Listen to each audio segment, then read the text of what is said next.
आज की इस क्लास में आप लोगों का बहुत-बहुत स्वागत है। हम आपके लिए लेकर आए हैं क्लास 12th के फिजिक्स के टॉप 10 प्रीवियस ईयर न्यूमेरिकल को, ठीक है? यह न्यूमेरिकल आपके बोर्ड एग्जाम के लिए बहुत ही ज़्यादा इम्पोर्टेंट होने वाला है। हम जिस लेसन का न्यूमेरिकल कर रहे हैं, उस लेसन का नाम है स्थिर वैद्युत विभव तथा धारिता और यह इस लेसन की तीसरी क्लास है, ठीक है? 2 क्लास इस चैनल पर अपलोड है, आप चैनल पर जाकर उसे विजिट कर सकते हैं, ठीक है? तो आज का पहला क्वेश्चन क्या है, इसके बारे में हम देखते हैं। तो देखिए यहाँ पे पहला क्वेश्चन दिया गया है धातु के दो आवेशित गोलों की त्रिज्याएं मतलब धातु के दो गोले हैं, ठीक है? धातु के दो गोले हैं, मान लेते हैं यह एक गोला ए है और एक गोला बी, ठीक है?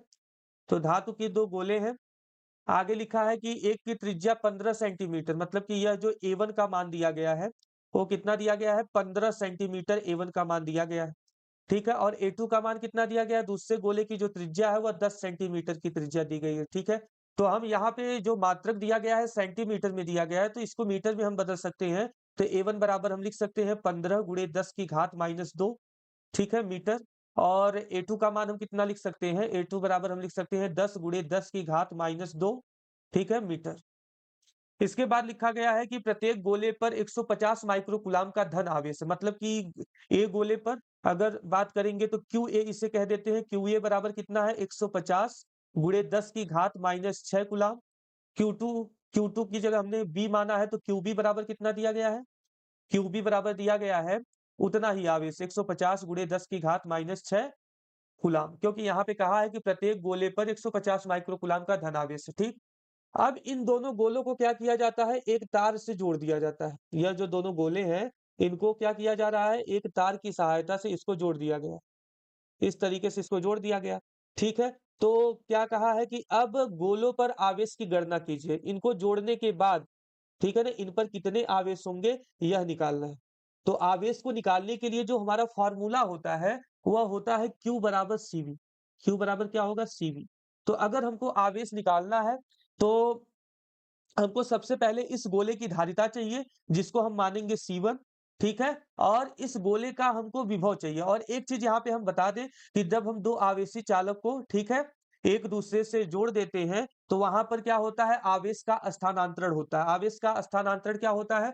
क्योंकि यहाँ पे धन आवेश है, तो धन आवेश सदैव उच्च विभव से निम्न विभव की ओर प्रवाहित होता है, ठीक है? तो यहाँ पे आवेश का स्थानांतरण होगा और यह स्थानांतरण कब तक होता है? जब तक कि इस वाले गोले और इस वाले गोले का विभव बराबर नहीं हो जाता है और जब विभव बराबर हो जाता है तो हम उस विभव को उभयनिष्ठ विभव कहते हैं, ठीक है? तो हमको अगर हमने इसको जोड़ा है एक तार के द्वारा तो सबसे पहले हमको उभयनिष्ठ विभव निकालना पड़ेगा। मतलब कि अगर हमको इस गोले ए पर आवेश निकालना तो Q बराबर C1V, ठीक है? और यहाँ पे Q1 बता देते हैं पहले गोले के लिए, Q2 बराबर कितना होगा? Q2 बराबर कितना निकालेंगे? यहाँ पे निकालेंगे C2V और यह जो दोनों आवेश दिए गए हैं, यह तार के जोड़ने से पहले के आवेश। यह जो आवेश है, यह तार के जोड़ने से पहले के आवेश। मतलब कि यहाँ पे जो क्वेश्चन पूछा गया है Q1 और Q2, इसका मान निकालने के लिए आपको सबसे पहले C1 और C2, इसके बाद V का मान, उभयनिष्ठ विभव का मान निकालना होगा। ठीक है? तो चलिए इन सभी मान को निकालते हैं। तो यहाँ पर देखिए, सबसे पहले हम निकालेंगे C1 का मान, तो यह कैसा चालक है? गोली चालक। तो हम निकालेंगे पहले गोली चालक की धारिता, तो लिखेंगे पहले पहले गोली चालक की धारिता, गोली चालक की धारिता, चालक की धारिता। अब गोली चालक है तो गोली चालक की धारिता के लिए जो सूत्र होता है, वह कितना होता है? C1 बराबर 4 पाई एप्सिलॉन नॉट A1, ठीक है? क्योंकि यह पहली गोली चालक है जिसकी त्रिज्या हमने कितना माना था? A1 माना था। तो यहाँ पे सब मान को रखेंगे, C1 बराबर हो जाएगा 4 पाई एप्सिलॉन नॉट का मान होता है, कितना होता है? 1/9 गुणे 10 की घात 9 और A1 का मान कितना दिया गया है? 15 गुणे 10 की घात -2। इसको हम हल करेंगे तो C1 बराबर हो जाएगा 15/9, 15/9 गुणे 10 की घात -11 और यह आंसर आएगा फैरेड में। किसमें आएगा? फैरेड में। तो यह पहले गोले चालक की धारिता आ गई। अब हम निकालेंगे दूसरे गोले चालक की धारिता, ठीक है? आगे निकालेंगे दूसरे दूसरे गोली चालक की धारिता, गोली चालक की धारिता। तो दूसरे गोली चालक की धारिता निकालेंगे मतलब हमें क्या निकालना है, C2 का मान निकालना है। किसका मान निकालना है, C2। तो C2 बराबर फार्मूला वही लगाएंगे क्योंकि गोली चालक है, तो 4 पाई एप्सिलॉन नॉट A2 हो जाएगा। ठीक है, यहाँ पे C2 बराबर अगर निकालेंगे तो कितना हो जाएगा, C2 बराबर 4 पाई एप्सिलॉन नॉट का मान 1/9 गुणे 10 की घात 9 और इंटू यहाँ पे A2 की वैल्यू दिया गया है 10 गुणे 10 की घात -2। इसको हल करेंगे तो यह आंसर आएगा 10/9 गुणे 10 की घात -11 फैरेड। तो यहाँ पर हमने C1 और C2 का मान निकाल लिया। ठीक है, तो हम अब आगे देखिए, हमको C1 C2 का मान निकल गया, मतलब अगर हमको चालक को तार से जोड़ने पर, यहाँ पे यह जो आवेश है, गोली गोली चालक को तार से जोड़ने पर, ठीक है, तार से जोड़ने पर यह जो गोली चालक थे, ठीक है, इनको तार से जोड़ने पर यह जोड़ने के बाद जो आवेश है Q1 है, Q2 है, इसी का मान निकालना। तो इसके मान को निकालने के लिए हमको C1 C2 का मान चाहिए था, जिसको हमने सॉल्व कर लिया है। इसके बाद हमको क्या चाहिए, V का मान चाहिए। तो V का मान मतलब उभयनिष्ठ विभव। ठीक है, तो हम उभयनिष्ठ विभव आगे निकालेंगे। तो उभयनिष्ठ विभव क्या होता है, एक बार इसे समझ लेते हैं। तो यहाँ पे हम बात करेंगे उभयनिष्ठ विभव की। उभयनिष्ठ विभव, ठीक है, तो देखिए उभयनिष्ठ विभव क्या होता है।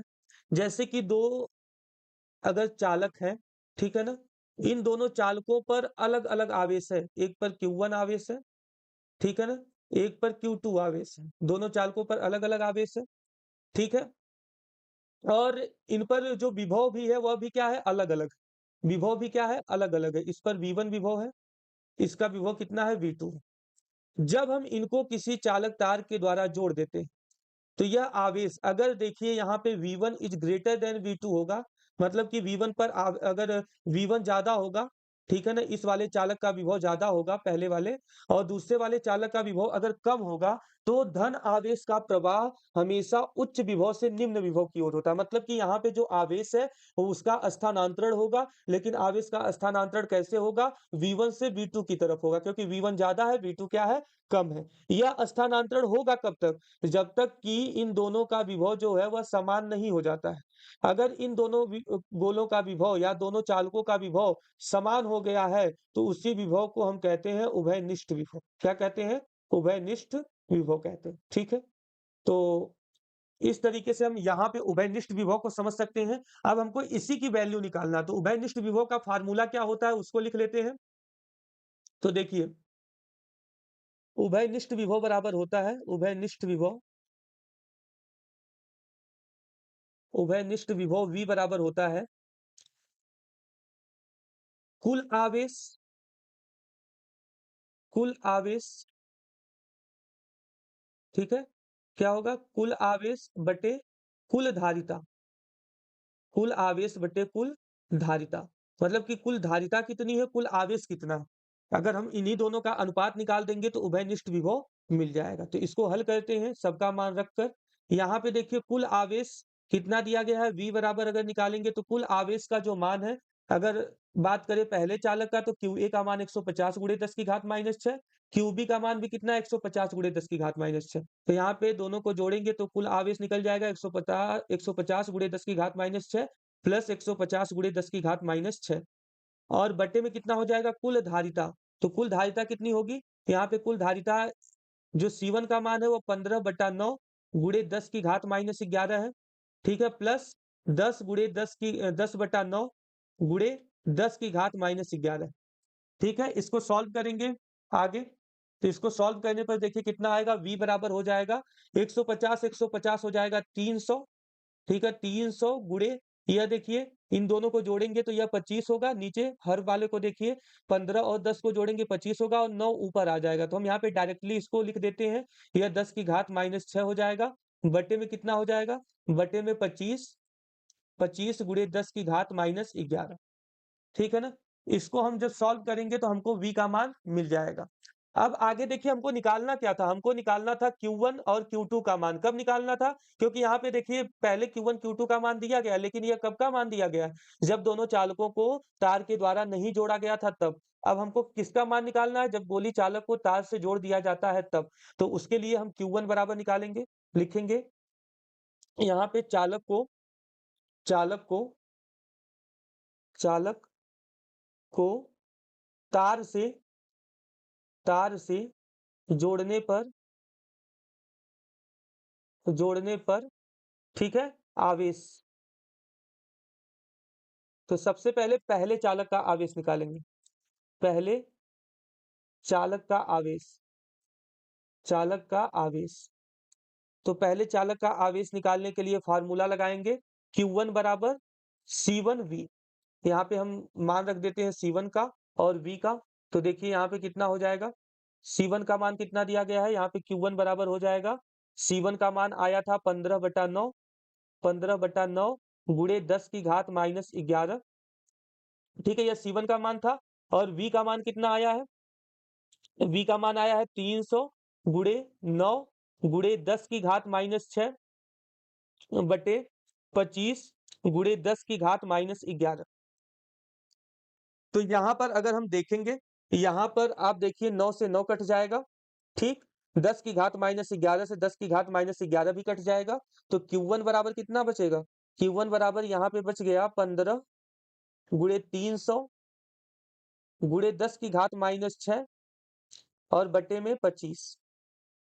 ठीक है, इसको जब हम सॉल्व करेंगे तो किसका मान आ जाएगा, इसको सॉल्व करने पर, इसको सॉल्व करने पर Q1 का मान यहाँ पे मिल जाएगा। तो Q1 का मान इस पूरे को सॉल्व करने पर कितना आएगा, 180। Q1 का मान कितना आएगा, देखिए यहाँ पे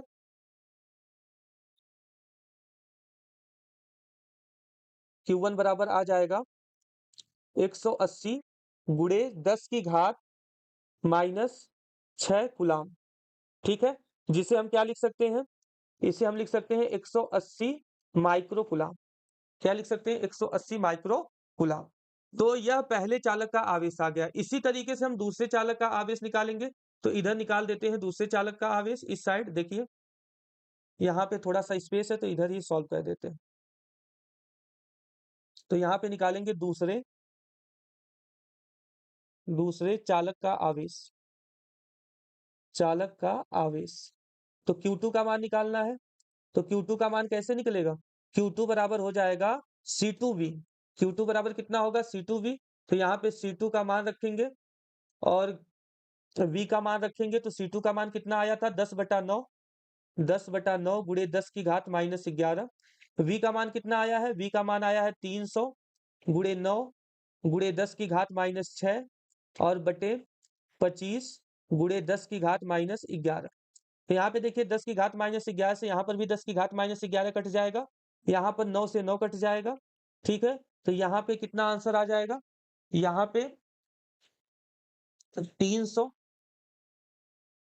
ठीक है, यहाँ पर आ जाएगा 300 गुणे 10 की घात -6। ठीक है, यहाँ पे एक 10 और बचा है तो इसे हम 3000 लिख सकते हैं। तो 3000 गुणे 10 की घात -6 बटे कितना हो जाएगा, 25। और इस पूरे को सॉल्व करेंगे तो इस पूरे को सॉल्व करने पर जो आंसर आएगा वह 120 गुणे 10 की घात -6 आएगा। ठीक है, और जब हम यहाँ पर इसे 10 की घात -6 को हटाएंगे तो आंसर कितना आ जाएगा, 120 माइक्रो कूलाम। तो इस तरीके से हम पहले वाले क्वेश्चन को सॉल्व करेंगे। ठीक है, चलिए दूसरे क्वेश्चन की तरफ बढ़ते हैं।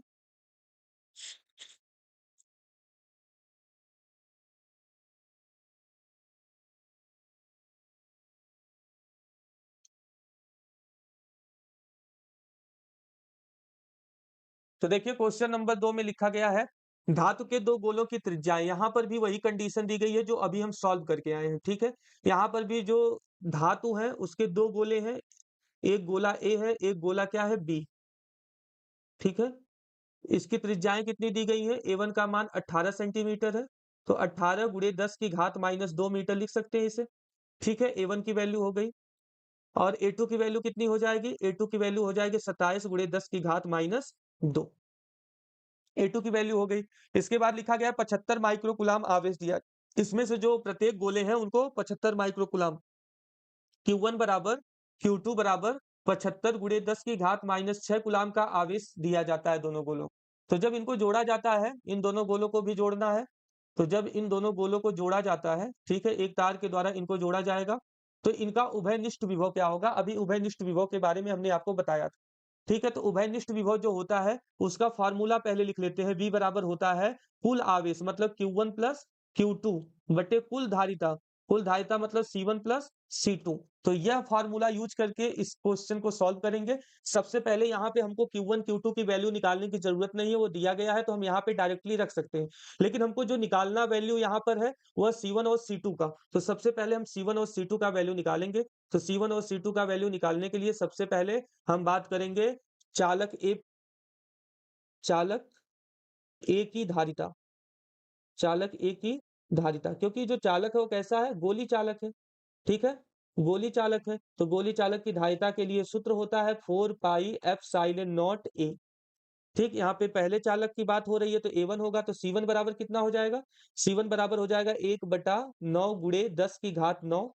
ठीक है, और 4 पाई एप्सिलॉन नॉट की वैल्यू होती है इंटू A1 की वैल्यू कितनी दी गई है 18 गुणे 10 की घात -2। ठीक है, 18 गुणे 10 की घात -2। तो यहाँ पर हम सॉल्व करेंगे तो 9 एकम 9, 9 दूनी 18, तो C1 बराबर कितना हो जाएगा 2 गुणे 10 की घात -11। ठीक है, यह फैरेड में आंसर आएगा यहाँ पे। इसके बाद हम क्या निकालेंगे, चालक बी की धारिता। क्या निकालेंगे, चालक बी की धारिता। तो चालक बी की धारिता निकालने के लिए हमको C2 की वैल्यू निकालनी पड़ेगी।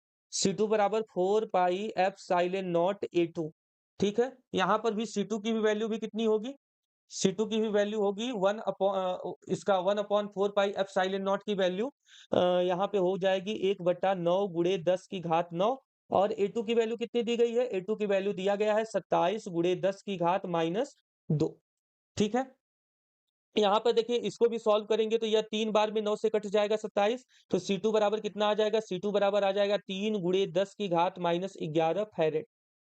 तो यह आ गया C1 और C2 का मान। अब हम यह क्या करेंगे, यहाँ पे जो V का मान निकालना है इस V वाले फार्मूले में Q1 Q2 और C1 C2 की वैल्यू को रख देते हैं। तो यहाँ पर देख लीजिए V बराबर निकालने के लिए हम लिखेंगे V बराबर यहाँ पे Q1 की वैल्यू कितना रखना है 75 गुणे 10 की घात -6।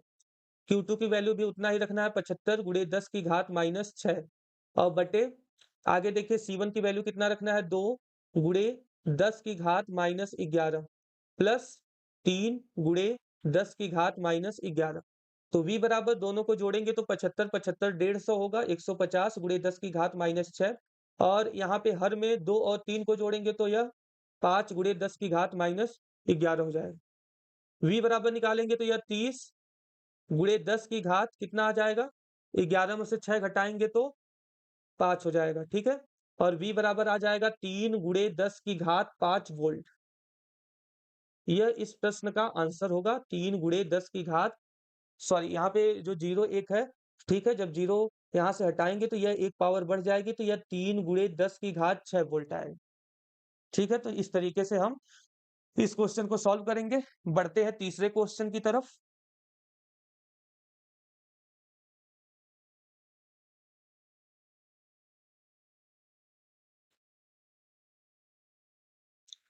तो यहाँ पे क्वेश्चन नंबर 3 में दिया गया है कि एक समांतर प्लेट वायु संधारित्र है। कौन सा संधारित्र है, वायु संधारित्र।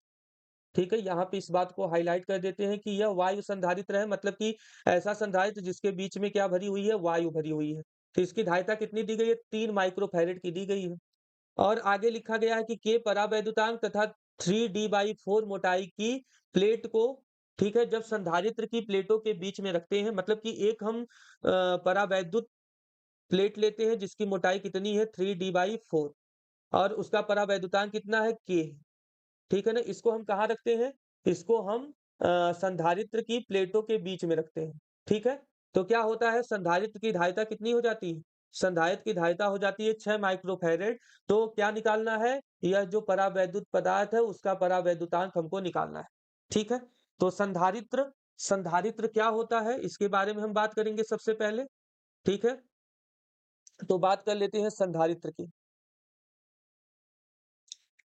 तो देखिए संधारित्र एक ऐसा समायोजन होता है, ठीक है, जिसमें हम किसी आकार में परिवर्तन किए बिना, ठीक है, किसी चालक के चालक के आकार में आकार में परिवर्तन किए बिना परिवर्तन किए बिना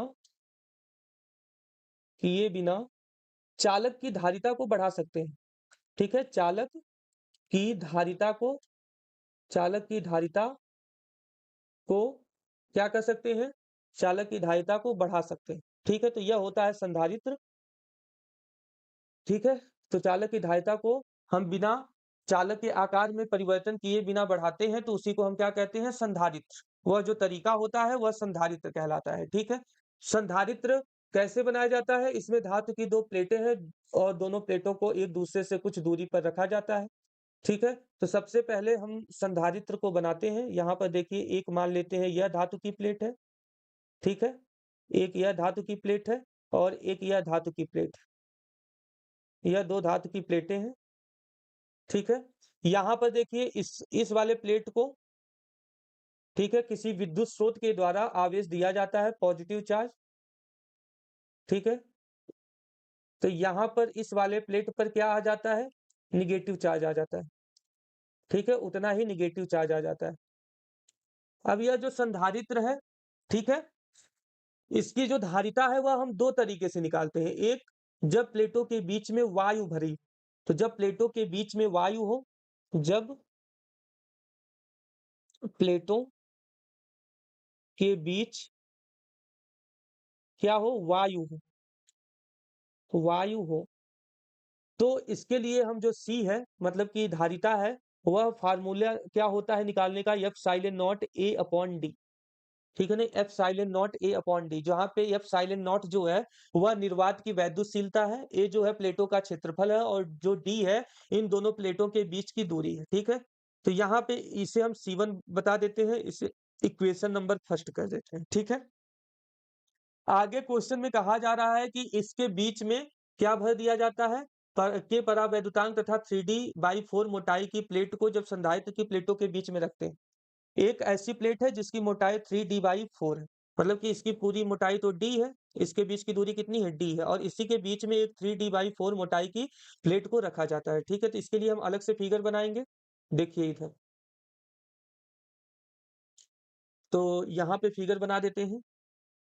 यह एक संधारित्र है। ठीक है? जिसे किसी विद्युत स्रोत से जोड़ा जाता है। तो जोड़कर इस पर Q आवेश दिया जाता है, तो इस पर माइनस Q आवेश आ जाता है। अब इन्हीं प्लेटों के बीच में एक 3D बाई, ठीक है ना? एक 3D बाई 4 मोटाई का, ठीक है? इन प्लेटों के बीच में एक 3D बाई 4 मोटाई का क्या रखा गया है? 3D बाई 4 मोटाई का रखा गया है प्लेट, जिसका परावैद्युतांक कितनी है? इसकी परावैद्युतांक जो है K है, परावैद्युतांक K है और जो मोटाई है वो कितनी है? 3D/4। ठीक है? तो एक फ़ॉर्मूला हम लोगों ने और पढ़ा है थियरी वाले लेसन में। तो अगर संधारित्र के प्लेटों के बीच में आंशिक रूप से परावैद्युत पदार्थ भरा हो, ठीक है ना? जब जब आंशिक रूप से, ठीक है ना? आंशिक मतलब कि यह जो प्लेटें हैं इनमें पूर्ण रूप से नहीं बल्कि आंशिक रूप से परावैद्युत पदार्थ भरा हो, परावैद्युत पदार्थ भरा हो, ठीक है? भरा हो, तो इसकी धारिता के लिए जो फ़ॉर्मूला होता है वो अलग होता है। क्या होता है? C2 बराबर इसे मान लेते हैं, C2 बराबर होता है यहाँ पे epsilon not A upon D minus T plus T upon K। ठीक है ना? D minus T plus T upon K। यहाँ पे हम सिंबल को समझ लेते हैं epsilon not A। Epsilon not जो है वह निर्वात की वैद्युतशीलता है, A जो है प्लेटों का क्षेत्रफल है, D जो है वह दोनों प्लेटों के बीच की दूरी है, T जो है वह प्लेट की क्या है? मोटाई है। यहाँ पे जो T है वह क्या है? यह जो बीच में एक परावैद्युत प्लेट रखी गई है इसकी मोटाई यहाँ पे T, जिसका मान 3D/4 दिया गया है। ठीक है? तो T का क्या है? प्लेटों की मोटाई। ठीक है ना? प्लेटों की मोटाई। ठीक है? कौन से प्लेटों की मोटाई? यहाँ पे ब्रैकेट में लिख देते हैं परावैद्युत। ठीक है ना? परावैद्युत प्लेट की मोटाई, यहाँ पे प्लेटों नहीं बल्कि प्लेट रहेगा। ठीक है? इसे प्लेट बना देते हैं पहले।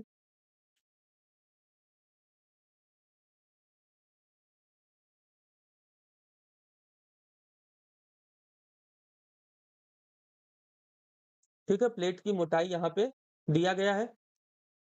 इसे हम इक्वेशन नंबर सेकंड मान लेते हैं। क्या मान लेते हैं? Equation number second. तो इक्वेशन फर्स्ट हमको मिला, इक्वेशन सेकंड मिला, ठीक है ना? हम क्या करते हैं, समीकरण 1/2 कर देंगे। तो इधर देखिए, यहाँ पे हम कर देंगे समीकरण 1/2, समीकरण 1 भागे समीकरण 2, ठीक है? तो समीकरण 1 कितना है? C1, समीकरण 2 कितना है? C2। C1 का वैल्यू कितना दिया गया है? Epsilon not A upon D। C2 की वैल्यू कितनी दी गई है? Epsilon not A upon D minus T plus T upon K। ठीक है, तो यहाँ पर आप फार्मूले को देखिए जो लिखा गया है, उसमें अगर आप ऊपर और नीचे की साइड में देखेंगे तो एप्सिलॉन नॉट A से एप्सिलॉन नॉट A क्या हो जाएगा? कट जाएगा। ठीक है, और यह जो पूरी वैल्यू है यह ऊपर चली जाएगी सबसे, तो यहाँ पे C1 अपॉन C2 बराबर कितना हो जाएगा? C1 अपॉन C2 बराबर हो जाएगा D minus T plus T upon K, और इस पूरे के अपॉन कितना हो जाएगा? D। ठीक है, अब जो वैल्यू दिया गया है वो रख देते हैं। यहाँ पे लिखा है वायु संधारित्र की धारिता कितनी है? 3 माइक्रोफैरेड। तो वायु संधारित्र की धारिता को हमने C1 से माना है, तो C1 की जगह हम रख देंगे 3 माइक्रोफैरेड बटे, ठीक है, यहाँ पे प्लेट जब रख दिया जाता है बीच में, जब संधारित्र के बीच में क्या रख दिया जाता है? प्लेट रख दिया जाता है, तो उसकी धारिता कितनी हो जाती है? 6 माइक्रोफैरेड हो जाती है, मतलब C2 का मान दिया गया है 6। ठीक है, प्लेटों के बीच की दूरी कितनी दी गई है? यह नहीं दी गई है, तो हम यहाँ पे D ही रहने देते हैं। लेकिन प्लेटों की मोटाई दी गई है कितनी? 3D/4, तो T की जगह लिख देंगे 3D/4, 3D/4, यहाँ पे 3D/4 होगा। ठीक है, D माइनस 3D/4, तो यहाँ पर हमने लिख दिया 3D/4 plus T upon K। तो T की जगह भी 3D/4 और K है तो K रखना है, इस पूरे के बटा कितना हो जाएगा? D हो जाएगा। इसको हम सॉल्व करेंगे तो यह 1/2 बचेगा। ठीक है, ये कितना बच जाएगा? 1/2, और इसका जो D है इसको हम इधर मल्टीप्लाई करेंगे, तो ये इधर होकर कितना हो जाएगा? D/2, क्योंकि ये इधर भाग है, इधर जाएगा तो गुणा हो जाएगा। तो इधर कितना बचा? इधर बचा D माइनस 3D/4, ठीक है, और प्लस 3D/4K। और हमको यहाँ पे निकालना क्या है? इसी K की वैल्यू को निकालना है, तो हम इसको और इसको इस साइड भेज देते हैं। तो इधर भेजते हैं तो देखिए क्या हो जाएगा यह।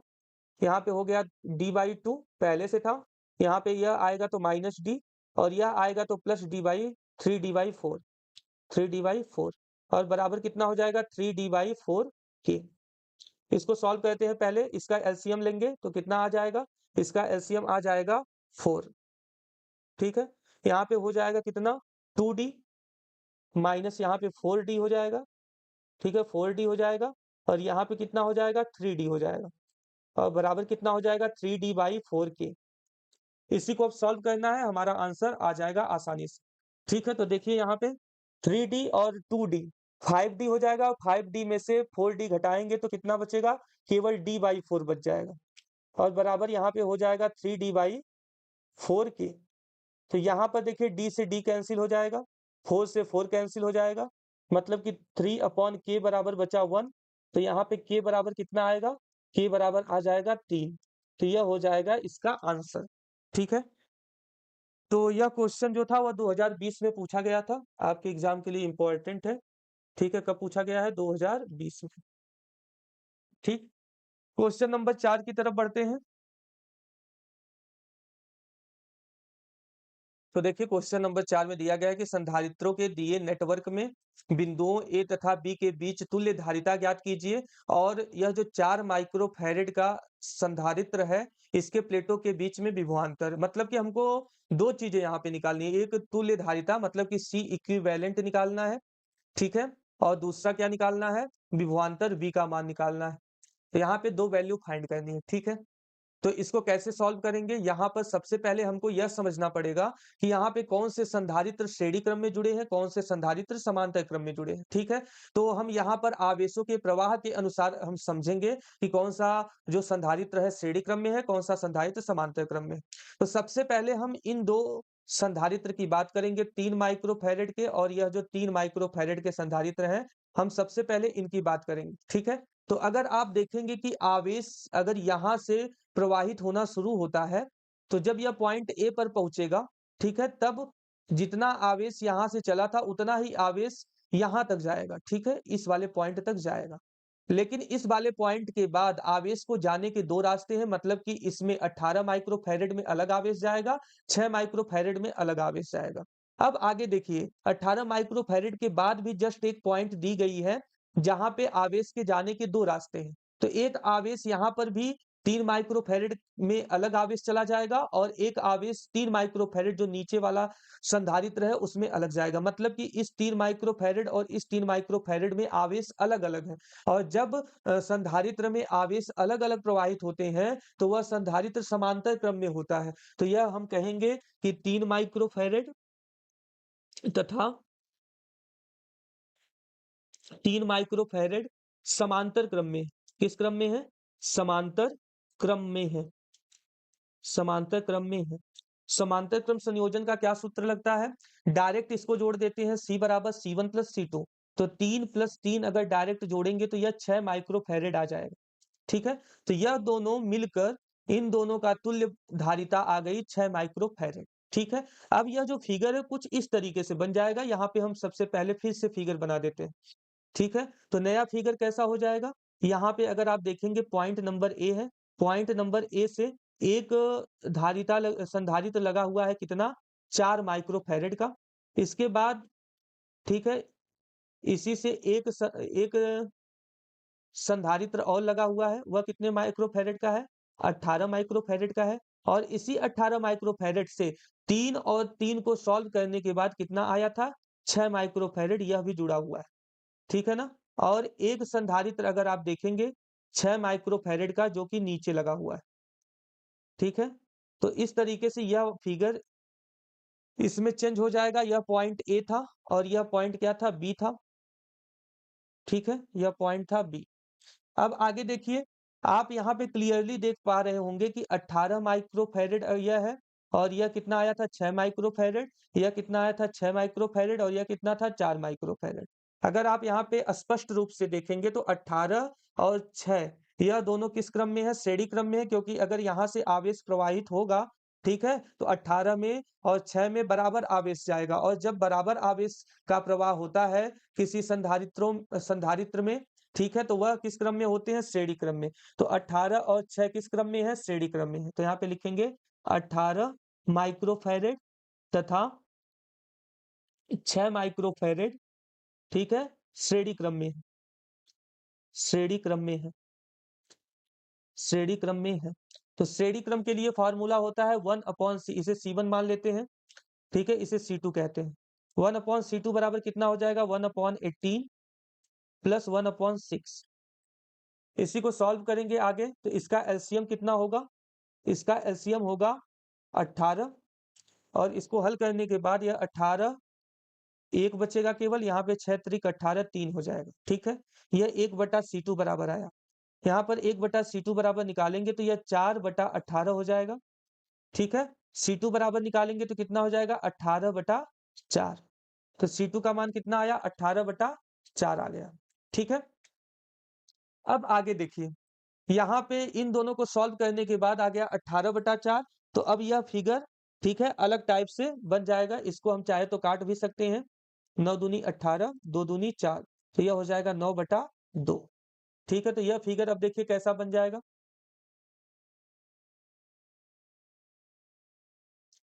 तो देखिए यहाँ पे यह पॉइंट ए है, यहाँ पे 4 माइक्रोफ़ैरड का संधारित्र लगा हुआ है और आगे देखिए यहाँ पे इन दोनों को जोड़ने के बाद कितना आया था?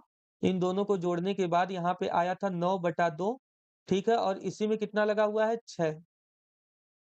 तो यह हो जाएगा पॉइंट ए और यह हो जाएगा पॉइंट बी। मतलब कि अब यह फिगर कैसे बन जाएगा? इस तरीके से, यहाँ पे था 4, यहाँ पे कितना आया था? यहाँ पे 9/2 आया था, ठीक है?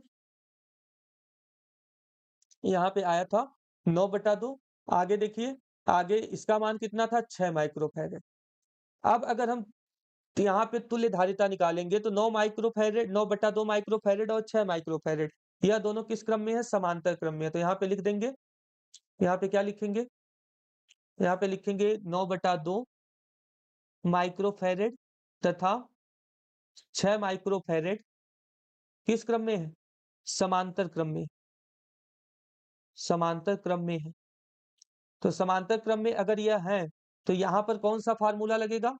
यहाँ पर वही समांतर क्रम को डायरेक्ट जोड़ते हैं तो इसे हम C3 कह देते हैं, ठीक है? तो C3 बराबर कितना हो जाएगा? 9/2 प्लस 6। तो यहाँ पे इसको हल करेंगे तो यह 6 दूनी 12 और 12 9 21 हो जाएगा, 21/2 हो जाएगा। C3 का मान कितना हो जाएगा? 21/2 माइक्रोफैरेड में आएगा आंसर। अब देखिए यह फिगर चेंज हो जाएगा। अब यह फिगर क्या हो जाएगा? यह पॉइंट ए था, यह 4 माइक्रोफैरेड था। यहाँ पे फिर इन दोनों को जोड़ने के बाद भी कितना आ गया? यह आ गया 21/2, ठीक है? माइक्रोफैरेड आ गया, यह पॉइंट बी, ठीक है? और यहाँ पे 4 था। अब हम यहाँ पे 4 और 21/2 को देखेंगे तो यह दोनों श्रेणी क्रम में, ठीक है? तो यहाँ पे लिखेंगे क्या? 4 माइक्रोफैरेड तथा 21/2 माइक्रोफैरेड किस क्रम में है? यह श्रेणी क्रम में, श्रेणी क्रम में है। तो यहाँ पर श्रेणी क्रम वाला फार्मूला लगेगा तो यहाँ पे अब देखिए यहाँ पे इक्विवेलेंट निकलेगा तो इसे हम लिखेंगे सी इक्विवेलेंट। तो सी इक्विवेलेंट बराबर कितना हो जाएगा? सी इक्विवेलेंट बराबर हो जाएगा 4। यहाँ पे श्रेणी क्रम में है तो यह फार्मूला इस तरीके से लगेगा ना, इसको इरेज कर देते हैं। तो देखिए श्रेणी क्रम के लिए क्या फार्मूला यूज होगा? यहाँ पर यूज होगा 1/सी इक्विवेलेंट बराबर 1/4 और प्लस इसे 1 लिखेंगे तो यह कितना हो जाएगा? 2/21। कितना हो जाएगा? 2/21। और यहाँ पे अगर हम इसका एलसीएम निकालेंगे तो 4 और 21 का एलसीएम कितना हो जाएगा? 84। इसका गुणा कर देंगे तो यह हो जाएगा 84। अब इसका गुणा 21 का गुणा 1 में करेंगे तो 21 एकम 21 और 4 दूनी कितना हो जाएगा? 8। तो यह आंसर आ जाएगा 21 8 29 29/84, ठीक है? और सी इक्विवेलेंट निकालेंगे तो सी इक्विवेलेंट बराबर कितना आ जाएगा? 84/29, ठीक है? माइक्रोफैरेड। तो यह आएगी तुल्य धारिता। इसे आप चाहे तो सॉल्व करके, ठीक है, दशमलव के रूप में भी लिख सकते हैं या तो यह भी आंसर आप बता सकते हैं, ठीक है? अब आगे देखिए क्या पूछा गया है इसमें। आगे इसमें पूछा गया था विभव, ठीक है? 4 माइक्रोफैरेड यह जो संधारित्र है इसके बीच में कितना विभव होगा यह पूछा गया था, ठीक है? तो चलिए इसका विभव निकालते हैं। तो आगे देखिए, यहाँ पर विभव निकालने के लिए जो हमारे पास फार्मूला होता है सबसे पहले वह लिख लेते हैं। तो विभव V बराबर होता है, विभव V बराबर होता है Q/C। क्या होता है? Q/C। तो C का मान यहाँ पे निकाला जा चुका है, ठीक है? लेकिन अभी हमको क्या चाहिए? Q का मान चाहिए। तो Q का मान अभी हमको नहीं पता है, ठीक है? सॉरी, यहाँ पे जो C का मान है वो 4 माइक्रोफैरेड का विभव निकालना है तो C का मान 4 रखना है। तो यहाँ पे लिखेंगे 4 माइक्रोफैरेड संधारित्र का विभवांतर, का विभवांतर। तो यह निकालने के लिए यह फार्मूला लगाएंगे विभवांतर, ठीक है? यहाँ पे विभवांतर रहेगा। विभवांतर V बराबर Q/C। तो यहाँ पे C का मान पता है 4 माइक्रोफैरेड, लेकिन Q का मान पहले निकालना पड़ेगा। तो इसी साइड इसको सॉल्व कर लेते हैं, इतना में सॉल्व हो जाएगा, ठीक है? तो Q का मान निकालने के लिए हमको पता है Q बराबर होता है CV। Q बराबर क्या होता है? CV। तो यहाँ पे Q का मान निकालना ही है। C का मान अभी-अभी निकाले थे, C इक्विवेलेंट कितना आया था? 84/29।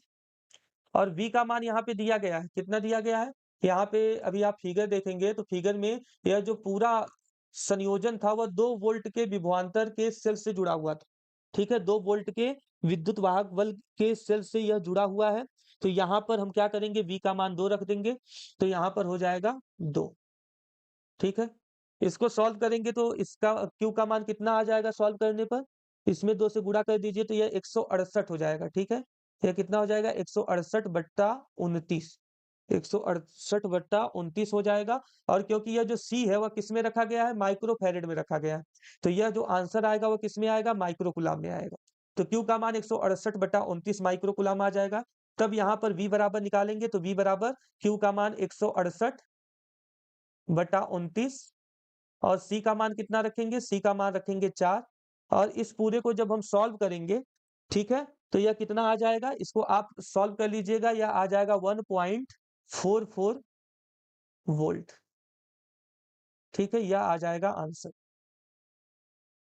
अगले क्वेश्चन की तरफ बढ़ते हैं।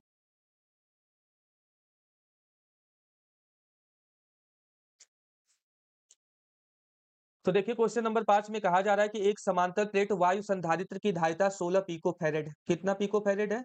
16 पिको फैरेड है। तो यहाँ पर एक समांतर प्लेट संधारित्र का हम फिगर बनाएंगे सबसे पहले। यह एक समांतर प्लेट संधारित्र है, ठीक है। इसके बीच की दूरी हम d मान लेते हैं और इसके बीच में वायु भरा हुआ है। क्या भरा हुआ है? वायु, क्योंकि यह समांतर प्लेट वायु संधारित्र है, ठीक है। यहाँ पर समांतर प्लेट संधारित्र है तो इसको अगर प्लस क्यू आवेश दिया जाता है तो इस पर माइनस क्यू आवेश क्या होता है? आ जाता है। तो यहाँ पर इसके बीच की दूरी d है तो इसका जो धारिता वो कितनी है? 16 पिको फैरेड है। अगर हम समांतर प्लेट वायु संधारित्र की धारिता का सूत्र लिखेंगे तो C बराबर होता है epsilon not A upon D, ठीक है। और इसका मान कितना दिया गया है? इसका मान दिया गया है 16 गुणे 10 की घात माइनस 12। पिको है तो पिको फैरेड को फैरेड में बदलने के लिए 10 की घात माइनस 12 से गुणा करेंगे और यह हो जाएगा epsilon not A upon D। इसे समीकरण नंबर फर्स्ट बना देते हैं, ठीक है। आगे लिखा गया कि यदि प्लेटों के बीच की दूरी को घटा दिया जाता है, मतलब कि यह जो समांतर प्लेट संधारित्र है इनके प्लेटों के बीच की दूरी को घटा दिया गया। यह प्लस क्यू था, यह क्या था? माइनस क्यू था। इसके प्लेटों के बीच की दूरी को घटा दिया गया। कितना कर दिया गया? 2/3 कर दिया जाता है। मतलब कि यह जो पहले d था उसका तो पहले 2 गुना किया जाता है, फिर उसका 3 भाग किया जाता है, 2/3 किया जाता है, यानी कि 2d/3 इनके बीच की दूरी हो जाती है, ठीक है। तो पहले दूरी d थी, फिर दूरी कितनी हो जाती है? 2d/3। और इसके बीच में एक क्या होता है? 3 परावैद्युतांक का पदार्थ भर दिया जाता है। मतलब कि इसके बीच में k बराबर 3 परावैद्युतांक का पदार्थ भर दिया जाता है। तो यहाँ पर ck का मान निकालना है कि कितना होगा, तो इसके लिए फॉर्मूला क्या होता है? एप्सिलॉन नॉट के ए अपॉन डी, ठीक है। तो यहाँ पर हम मान को रखते हैं। तो देखिए आगे क्या होगा। तो आगे हमको सी के बराबर निकालना है, तो सी के बराबर हो जाएगा कितना? एप्सिलॉन नॉट, ठीक है ना, ए इंटू के का मान कितना दिया गया है? 3 अपॉन डी का मान कितना रखना है? 2d/3। कितना रखना है? 2d/3। तो यहाँ पे होगा क्या कि यह जो 3 है यह इस 3 से ऊपर गुणा करेगा। तो यहाँ पे कितना हो जाएगा? सी के बराबर हो जाएगा, सी के बराबर हो जाएगा एप्सिलॉन नॉट ए इंटू 9। यहाँ पे 3 से 3 में गुणा होगा, 9 हो जाएगा और बटे कितना हो जाएगा? 2d। इसको हम ऐसे भी लिख सकते हैं सी के बराबर यहाँ पे 9/2 और यहाँ पे लिख सकते हैं epsilon not a upon D, ठीक है। यहाँ पर समीकरण 1 से लिखेंगे, समीकरण 1 से, समीकरण 1 से epsilon not a upon D का मान दिया गया है कितना? 16 गुणे 10 की घात माइनस 12। तो सी के बराबर यहाँ पे कितना हो जाएगा? 9/2 गुणे 16 गुणे 10 की घात माइनस 12। तो यहाँ पर गुणा होगा, कट जाएगा, 2 8 16 हो जाएगा और सी के बराबर कितना हो जाएगा? 8 9 72।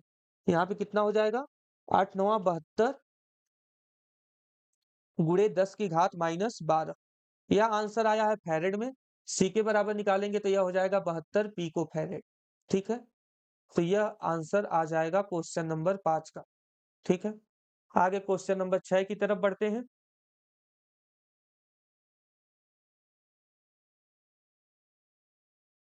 तो इसमें दिया गया है,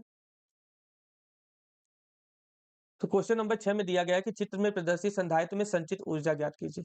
यहाँ पे एक फिगर दिया गया है जिसमें 3 प्रतिरोध, एक 2 ओम का, एक 3 ओम का और एक 5 ओम का लगा हुआ है, ठीक है। और इसमें एक संधारित्र भी 2 माइक्रोफैरेड का लगा है और इसमें जो धारा बह रही है वो कितनी बह रही है? 2 एम्पियर की धारा इसमें बह रही है, ठीक है। तो यहाँ पर हमको निकालना है ऊर्जा। तो संधारित्र की ऊर्जा का फॉर्मूला होता है, यहाँ पे लिख सकते हैं संधारित्र, संधारित्र की ऊर्जा। तो संधारित्र की ऊर्जा का सूत्र होता है यू बराबर हाफ CV²। तो अगर हमको U का मान निकालना है तो हमको C का मान चाहिए, V का मान चाहिए। C का मान तो यहाँ पे है 2 माइक्रोफैरेड, ठीक है। तो हमको अब किसका मान चाहिए? V का मान चाहिए। तो V का मान निकालने के लिए सबसे पहले तुल्य प्रतिरोध निकालेंगे, ठीक है। तो सबसे पहले हम निकालेंगे, यहाँ पे अगर आप देखिए तो 2 ओम, ठीक है, कॉमा 3 ओम तथा 5 ओम। कितने ओम? 5 ओम के प्रतिरोध किस क्रम में है? के प्रतिरोध श्रेणी क्रम में, ठीक है, श्रेणी क्रम में है। तो श्रेणी क्रम संयोजन जो प्रतिरोधों का होता है वो डायरेक्ट होता है R बराबर R1 plus R2 plus R3। तो यहाँ पे R बराबर निकालेंगे तो 2 प्लस 3 प्लस 5।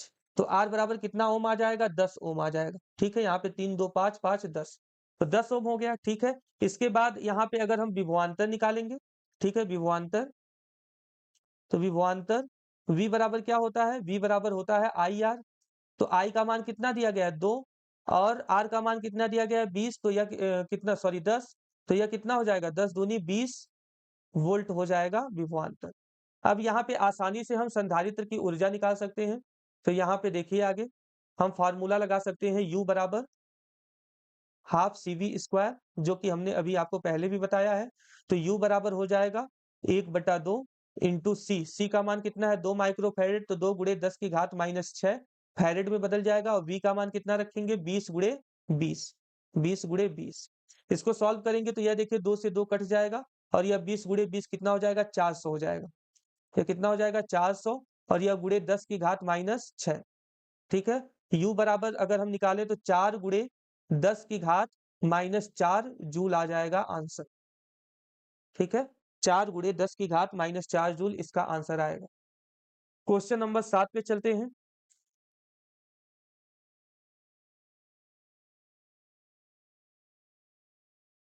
तो क्वेश्चन नंबर 7 में दिया गया है कि दिए गए चित्र में A तथा B के बीच तुल्य धारिता 2 माइक्रोफैरेड, मतलब कि हमको यहाँ पे सबसे पहले C इक्विवेलेंट दे दिया गया है।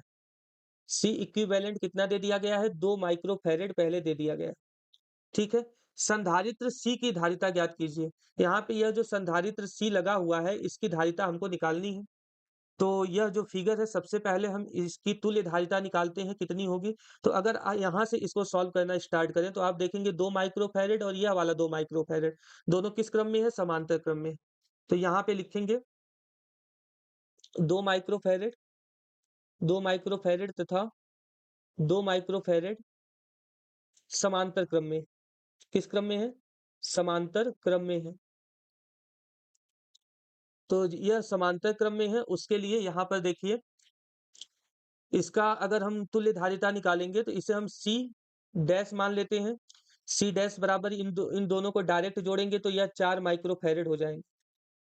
ठीक है, यह फिगर कुछ इस तरीके से बन जाएगा। देखिए यह था C, यहाँ पे था 4,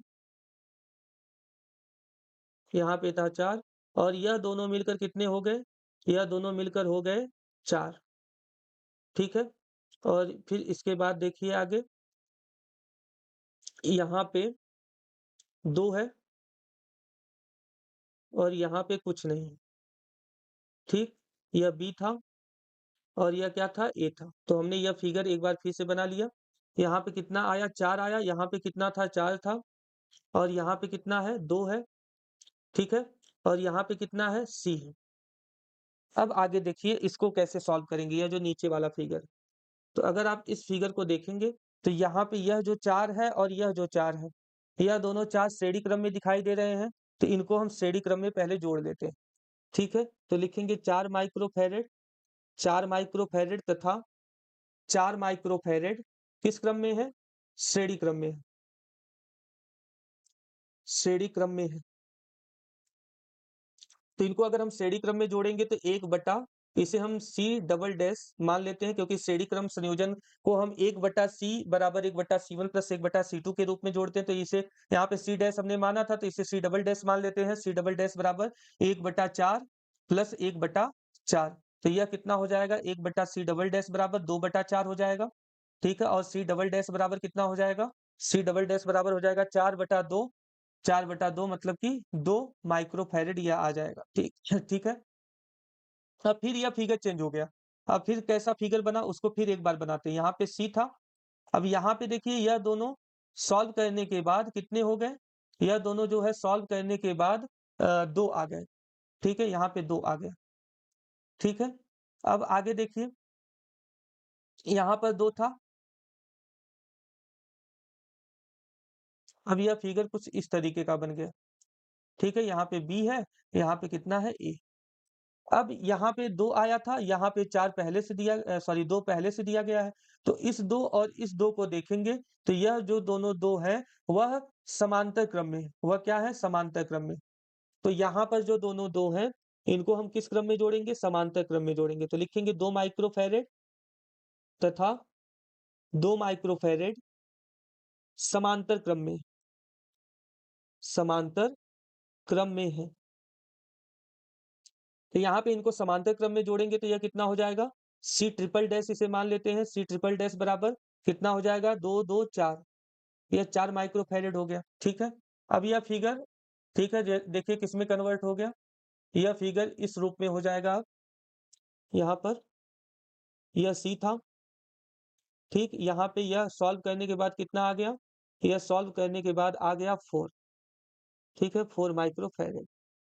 अब हमको इसी C का मान निकालना था। यह बिंदु A है, यह बिंदु B।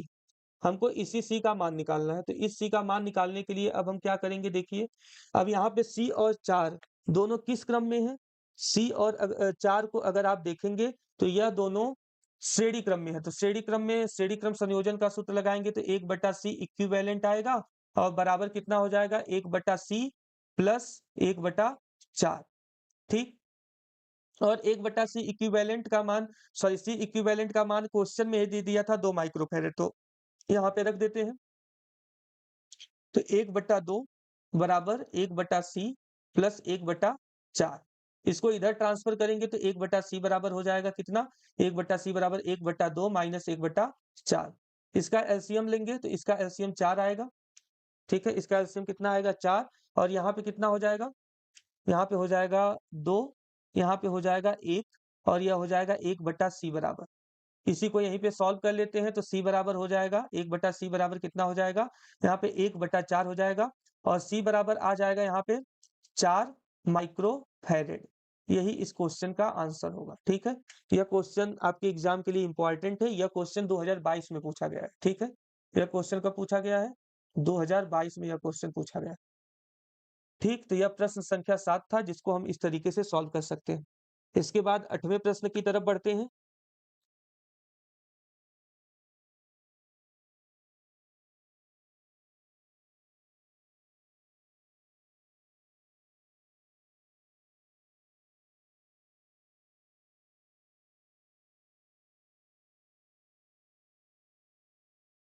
तो यहाँ पे क्वेश्चन नंबर 8 में दिया गया है, एक समांतर प्लेट संधारित्र की प्लेट का व्यास 6 सेंटीमीटर है। प्लेट का व्यास कितना दिया गया है? 6 सेंटीमीटर, कैपिटल डी का मान 6 सेंटीमीटर है। तो हम इसकी त्रिज्या निकाल सकते हैं, कितना होगा? इसकी त्रिज्या अगर निकालेंगे r बराबर, तो यह व्यास का आधा होगी तो 6/2 मतलब यहाँ पे 3 सेंटीमीटर हो जाएगा और इसको मीटर में बदलेंगे तो यह 3 × 10⁻² मीटर हो जाएगा, ठीक है? उसमें परावैद्युत के रूप में वायु भरी है। उसमें परावैद्युत के रूप में क्या भरी है? वायु भरी है। सबसे पहले इसका क्षेत्रफल निकाल लेते हैं। तो A बराबर हो जाएगा यहाँ पे पाई r स्क्वायर और यहाँ पे A बराबर, देखिए पाई गुणे r की वैल्यू कितनी आई थी? 3 × 10⁻², तो यह 3 × 3 9 × 10⁻4 A का मान हो जाएगा, ठीक है? यह समांतर प्लेट संधारित्र की प्लेटों का क्षेत्रफल है। यह किसका क्षेत्रफल है?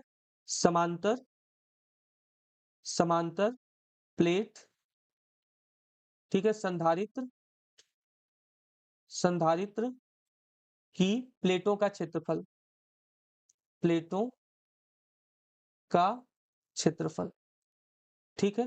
कितना आया? क्षेत्रफल कितना है? A बराबर पाई गुणे 9 × 10⁻4। अब आगे क्या दिया गया है? यदि इस संधारित्र की धारिता 100 सेंटीमीटर व्यास के गोले के समान है। यहाँ पे कहा गया है कि एक गोला है जिसका व्यास कितना है? 200 सेंटीमीटर। तो गोले का व्यास कितना दिया गया है? गोले का व्यास दिया गया है यहाँ पे 200 सेंटीमीटर, ठीक है? तो यहाँ पर अगर हम कैपिटल डी का मान देखें तो 200 सेंटीमीटर है। तो यहाँ पे हम निकाल सकते हैं एक गोले की त्रिज्या। तो यहाँ पर भी d/2 यानी कि 200/2, यहाँ पे कितना हो जाएगा? 100, ठीक है? 100 और यह भी था सेंटीमीटर में, तो इसको मीटर में बदलेंगे तो 10⁻² हो जाएगा, ठीक है?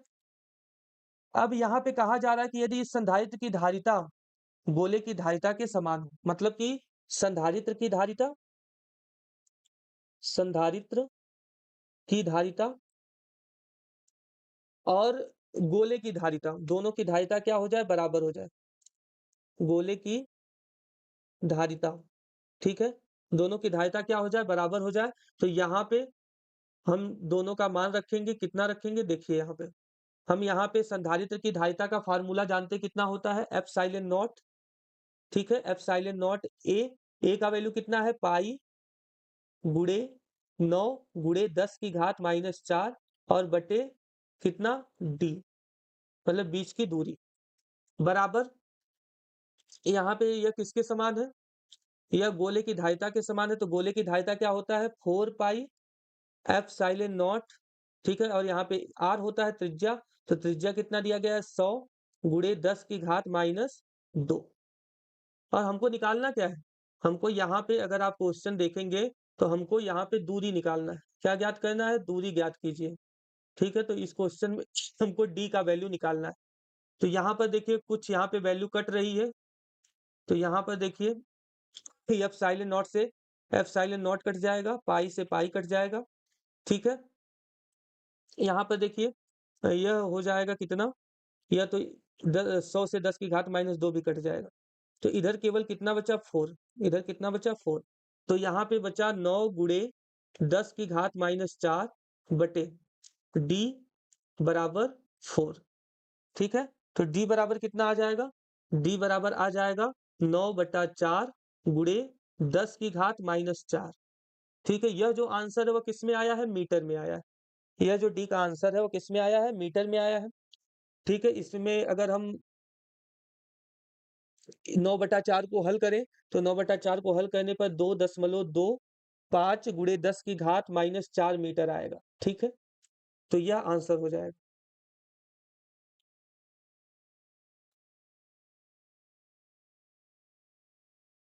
क्वेश्चन नंबर 9 की तरफ बढ़ते हैं। यहाँ पे प्रश्न संख्या 9 में दिया गया है कि दिए गए संजाल में बिंदु ए तथा बी की तुल्य धारिता ज्ञात कीजिए। यदि ए तथा बी के मध्य 15 वोल्ट की बैटरी जोड़ दे तब संधारित्रों पर आवेश की गणना कीजिए, ठीक है?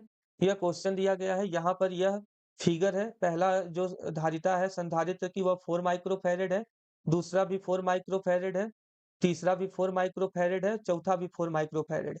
तो यह जो फिगर है वह एक व्हीट स्टोन ब्रिज की तरह है, ठीक है? तो व्हीट स्टोन ब्रिज क्या होता है? सबसे पहले इसके बारे में समझ लेते हैं।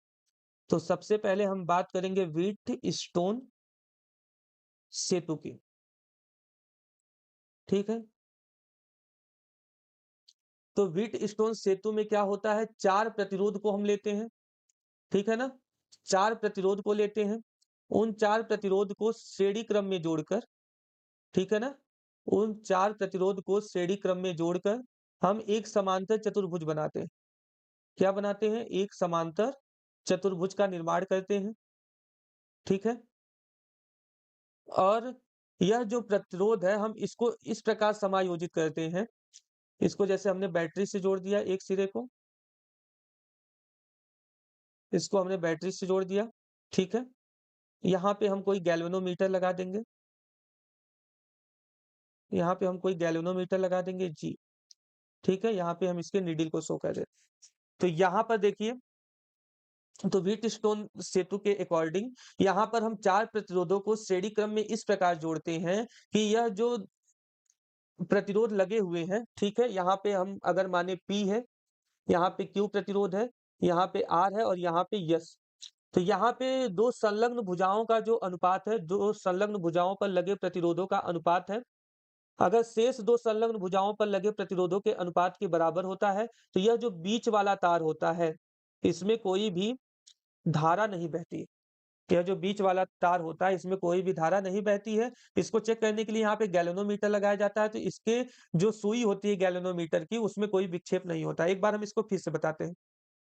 व्हीटस्टोन सेतु में हम 4 प्रतिरोधों को समांतर चतुर्भुज की भुजाओं में इस प्रकार समायोजित करते हैं कि समांतर चतुर्भुज की 2 संलग्न भुजाओं पर लगे 2 प्रतिरोधों का अनुपात शेष 2 प्रतिरोधों के अनुपातों के क्या हो? बराबर, ठीक है? अगर ऐसी कंडीशन आती है तो यह जो सेतु है, सेतु किस अवस्था में होगा? संतुलन की अवस्था में होगा। और जब संतुलन की अवस्था में होगा, तो क्या होता है यहाँ पे, जब यह सेतु संतुलन की अवस्था में हो जाएगा तो यह बीच वाले तार में कोई धारा नहीं बहेगी, बीच वाले तार में धारा नहीं बहेगी। ठीक है? तो इस वाले कंडीशन में हम क्या करेंगे, इस वाले कंडीशन में हम P और Q किसको, यहाँ पे दूसरे कलर का यूज़ करके आपको दिखाते हैं। यह जो P और Q है, इसको किस क्रम में जोड़ेंगे? इसको हम जोड़ देते हैं श्रेणी क्रम में। और यह जो R और S है, इनको भी हम किस क्रम में जोड़ देते हैं? श्रेणी क्रम में। अब इसके बाद जो P प्लस Q को जोड़ने के बाद रिजल्ट आता है और जो R प्लस S को जोड़ने के बाद रिजल्ट आता है, इन दोनों परिणामों को हम समांतर क्रम में जोड़कर तुल्य प्रतिरोध निकाल लेते हैं। ठीक है? तो यह होता है व्हीटस्टोन ब्रिज। तो यहाँ पे जो क्वेश्चन दिया गया है, यहाँ पे जितने भी संधारित्र दिए गए हैं, हम इनको समांतर चतुर्भुज की भुजाओं में इस प्रकार समायोजित करेंगे कि इनमें लगे 2 संधारित्रों का अनुपात शेष 2 संधारित्रों के अनुपात के क्या हो, बराबर हो। तो इसके लिए हमने यहाँ इसके बगल में इसको इस तरीके से जोड़ा गया है। C1 को यहाँ पे दिखाए हैं जिसका मान कितना है? जिसका मान 4 माइक्रोफैरेड है। ठीक है? C2 को यहाँ पे दिखाया गया है जिसका मान कितना है? इसका भी मान 4 माइक्रोफैरेड है। सबका मान यहाँ पे 4 माइक्रोफैरेड, C3 का मान भी उतना ही है 4 माइक्रोफैरेड, लेकिन C5 का मान कितना है? C5 का मान है 5 माइक्रोफैरेड। ठीक है? तो यहाँ पर तुल्य धारिता पूछा गया, तो एकदम यही वाला जो रूल अभी हमने बताया आपको, इसी को हम फॉलो करते हुए यहाँ पे तुल्य धारिता आसानी से बिल्कुल निकाल सकते हैं। ठीक है? तो यहाँ पर देखिए, अगर हम चेक करना चाहें कि यह सेतु संतुलन की अवस्था में है कि नहीं है, तो इसको हम इधर किस तरीके से चेक कर सकते हैं उसको देखिए। तो यहाँ पे जो 2 संलग्न भुजाओं में लगे यह जो संधारित्रों का अनुपात है वह कितना होगा? 4/4। और शेष जो 2 नीचे की संलग्न भुजाएँ हैं, उनमें लगे जो संधारित्रों का अनुपात होगा, उसके क्या होना चाहिए? बराबर होना चाहिए। तो यह भी 4/4 है। तो यह कितना आ जाएगा दोनों साइड? 1/1, यानी कि यह जो सेतु है, ठीक है? संतुलन की अवस्था में। किस अवस्था में? संतुलन की अवस्था में। तो जब यह संतुलन की अवस्था में है, संतुलन की अवस्था में है, तो बीच वाले तार में कोई भी करंट फ्लो नहीं होगा, तो हम C5 को यहाँ पे इग्नोर कर देंगे, इसको लेकर ही नहीं चलेंगे, क्योंकि इसमें कोई भी आवेश ही नहीं प्रवाहित हो रहा है, तो इसको हम हटा देंगे, ठीक है? तो यहाँ पर यह सेतु संतुलन की अवस्था में है, तो इसके लिए हम क्या करते हैं, जो C1 और C2 है, उसको हम किस क्रम में जोड़ेंगे? C1 और C2 को हम जोड़ेंगे श्रेणी क्रम में, ठीक है? तो यहाँ पे लिख देते हैं C1 तथा C2 को श्रेणी क्रम में जोड़ने पर, श्रेणी क्रम में जोड़ने पर, श्रेणी क्रम में जोड़ने पर। तो C1 तथा C2 को श्रेणी क्रम में जोड़ने पर कितना आ जाएगा? यहाँ पर देखिए, इसे 1/C डैश मान लेते हैं, यह हो जाएगा 1/4 प्लस 1/4 और यह कितना हो जाएगा? 2/4 और C डैश बराबर निकालेंगे तो कितना हो जाएगा? यहाँ पे 4/2, यह आ जाएगा 2 माइक्रोफैरेड, ठीक है? तो यह किसका मान आ गया? C1 प्लस C2 का मान आ गया श्रेणी क्रम में, ठीक? अब हम यह जो नीचे के 2 C3 और C4 इसको भी श्रेणी क्रम में जोड़ेंगे। तो C3 तथा C4 को श्रेणी क्रम में जोड़ने पर, श्रेणी क्रम में जोड़ने पर, तो इनको अगर हम श्रेणी क्रम में जोड़ेंगे, तो श्रेणी क्रम में जोड़ने पर कितना आ जाएगा वह देखिए, यहाँ पे 1/C डबल डैश इसे कह देते हैं और यह कितना हो जाएगा? 1/4 प्लस 1/4, ठीक है? यह भी कितना आ जाएगा? 2/4 और C डबल डैश बराबर निकालेंगे तो यह 4/2 और यह भी आ जाएगा 2 माइक्रोफैरेड। अब यह जो दोनों 2 माइक्रोफैरेड आया है, इसे किस क्रम में जोड़ना है? इसे हमको जोड़ना है समांतर क्रम में। तो देखिए, यहाँ पे यह जो 2 माइक्रोफैरेड है और यह जो 2 माइक्रोफैरेड है, इसको समांतर क्रम में जोड़ेंगे। तो लिखेंगे 2 माइक्रोफैरेड तथा 2 माइक्रोफैरेड को समांतर क्रम में जोड़ने पर, समांतर क्रम में जोड़ने पर, या तो ऐसे भी लिख सकते हैं C डैश तथा C डबल डैश को समांतर क्रम में जोड़ने पर। तो इसको अगर हम समांतर क्रम में जोड़ेंगे, तो कितना हो जाएगा? देखिए यहाँ पे हो जाएगा C इक्विवेलेंट, मतलब तुल्य प्रतिरोध यहाँ पर आ जाएगा 2 + 2, तो यह 4 माइक्रोफैरेड का, ठीक है, तुल्य प्रतिरोध यहाँ पर आ जाएगा। तो यहाँ पर तुल्य प्रतिरोध कितना आ गया? 4 माइक्रोफैरेड। अब आगे कहा गया है कि इसको क्या किया जाता है, यह जो सेतु है, इसको 15 वोल्ट की बैटरी, तो यहाँ पर एक बैटरी लगी हुई है, यह कितने वोल्ट की है? 15 वोल्ट की। तो यहाँ पे यह जितने भी संधारित्र हैं, इसमें कितने आवेश प्रवाहित हो रहे हैं, आवेश की मात्रा हमको निकालनी है, ठीक है? मतलब कि Q1 और Q2 का मान निकालना है, तो इसको इस साइड निकाल लेते हैं, ठीक है? तो देखिए यहाँ पे, अगर आप संधारित्र पर आवेश की बात करेंगे, तो अभी हमने C1 और C2 को किस क्रम में जोड़ा है? C1 और C2 को श्रेणी क्रम में जोड़ा है, मतलब जितना C1 पर आवेश होगा, उतना C2 पर आवेश होगा।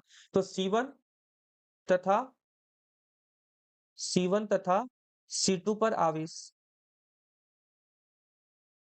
C1 तथा C2 पर आवेश, तो Q बराबर आवेश निकालने के लिए सूत्र क्या होता है? Q बराबर होता है CV। Q बराबर कितना होता है?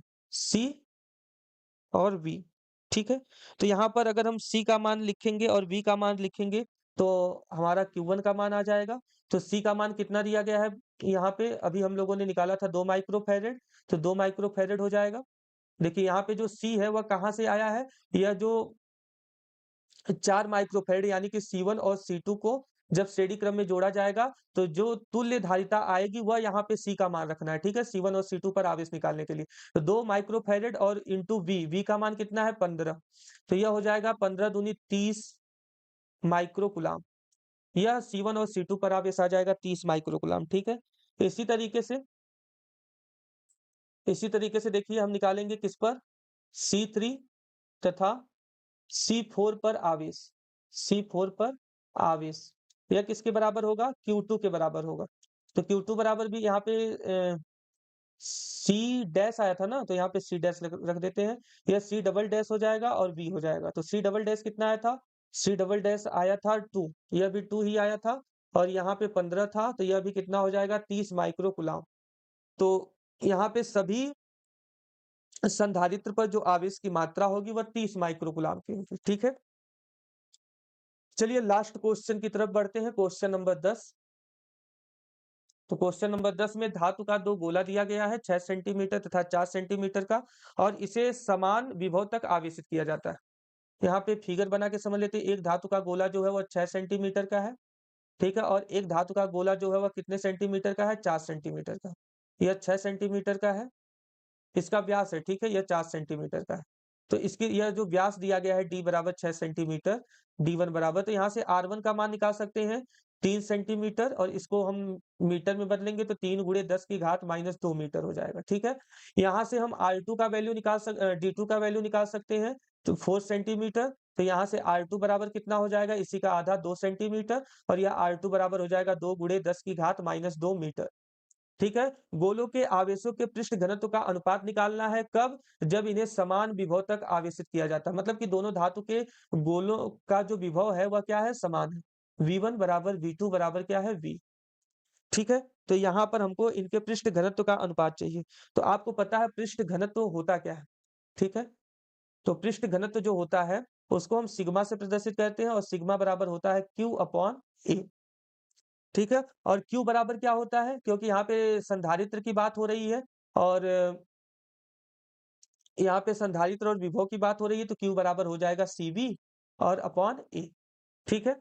तो हम पहले गोले की बात करेंगे, तो लिखेंगे 6 सेंटीमीटर गोले का पृष्ठ घनत्व। ठीक है? 6 सेंटीमीटर गोले का पृष्ठ घनत्व निकालेंगे, तो यहाँ पे कितना आ जाएगा?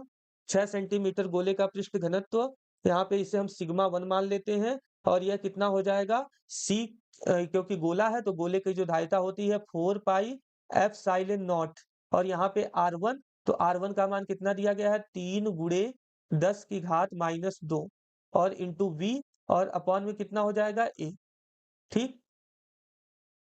अब आगे देखिए, Q2 का मान यहाँ पे सॉरी सिग्मा 2 का मान निकालेंगे, मतलब 4 सेंटीमीटर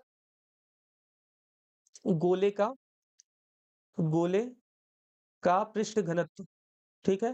पृष्ठ घनत्व, तो यहाँ पे कितना आ जाएगा? 4 सेंटीमीटर गोले का पृष्ठ घनत्व।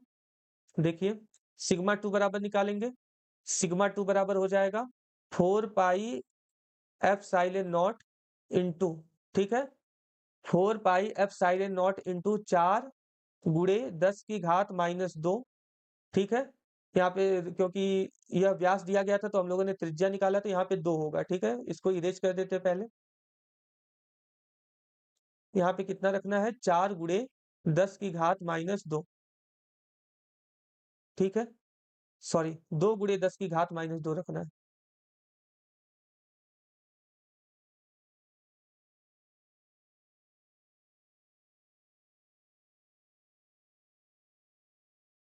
यहाँ पे रखना 2 गुणे 10 की घात माइनस 2 इंटू वी अपॉन ए। ठीक है, तो यहाँ पर ए का मान भी हम रख सकते हैं क्या? ए का मान हम रख सकते हैं 4 पाई एप्सिलॉन नॉट और 3 गुणे 10 की घात माइनस 2 वी। ठीक है, यह मान हो गया बटे ए का मान 4 पाई। ठीक है, आर स्क्वायर क्या रख सकते हैं, आर स्क्वायर मतलब R1 का स्क्वायर। और यहाँ पर हम रख सकते हैं 4 पाई एप्सिलॉन नॉट और 2 गुणे 10 की घात माइनस 2 और v अपॉन यहाँ पे कितना हो जाएगा, 4 पाई R2 का स्क्वायर। 4 पाई R2 का स्क्वायर। ठीक है, अब हम क्या करेंगे, कुछ नहीं करना है, सिग्मा 1 और सिग्मा 2 का क्या कर देना है, भाग कर देना है। ठीक है, तो देखिए सिग्मा 1 और सिग्मा 2 का भाग करेंगे तो यहाँ पे कितना हो जाएगा, सिग्मा 1 अपॉन, क्योंकि अनुपात निकालना है ना तो इसलिए भाग कर देंगे। सिग्मा 1 अपॉन सिग्मा 2, सिग्मा 1 का मान कितना दिया गया था, सब रख देते हैं 4 पाई एप्सिलॉन नॉट, यहाँ पे 3 गुणे 10 की घात माइनस 2 और यह v upon 4 pi r square R1 square upon. ठीक है, यहाँ पे कितना आ गया, यहाँ पे 4 पाई एप्सिलॉन नॉट और यहाँ पे 2 गुणे 10 की घात माइनस 2 और into we upon 4 pi R2 का स्क्वायर। ठीक है, यहाँ पे जो कट रहे हैं उनको काट देते हैं। देखिए कैसे, यहाँ पर आप देखिए 4 पाई एप्सिलॉन नॉट से 4 पाई एप्सिलॉन नॉट, यहाँ पर 4 पाई से 4 पाई, यहाँ पर v से v और यहाँ पे 10 की घात माइनस 2 से 10 की घात माइनस 2 कट जाएगा। ठीक है, अब आगे देखिए, यहाँ पर बच जाएगा सिग्मा 1 अपॉन सिग्मा 2 बराबर, ऊपर कितना बचा है, 3 3 और यह ऊपर जाएगा तो यह R2 का स्क्वायर हो जाएगा बटे यहाँ पे कितना बचा हुआ है, 2 गुणे यह हो जाएगा R1 का स्क्वायर। R2 R1 का फिर मान रखेंगे तो यह 3/2 गुणे R2 का मान कितना आया था, 2 गुणे 10 की घात माइनस 2, तो यह 2 दूनी 4 गुणे 10 की घात माइनस 4 हो जाएगा बटे यहाँ पे हमने किसका मान रखा है, R2 का, यहाँ पे R1 का मान रखेंगे कितना हो जाएगा, 3 गुणे 3 9 गुणे 10 की घात माइनस 4। तो देखिए 10 की घात माइनस 4 से 10 की घात माइनस 4 कट जाएगा, 2 से यह 2 कट जाए, 2 बार में कट जाएगा 4 और 3 से यह 9 3 बार में कट जाएगा। तो यह आंसर कितना आ जाएगा, सिग्मा 1 संबंधे सिग्मा 2 बराबर 2 संबंधे 3, यही आंसर आएगा। ठीक है, तो यह क्लास कैसी लगी आप हमें कमेंट करके जरूर बताइएगा। मिलते हैं अगले क्लास में।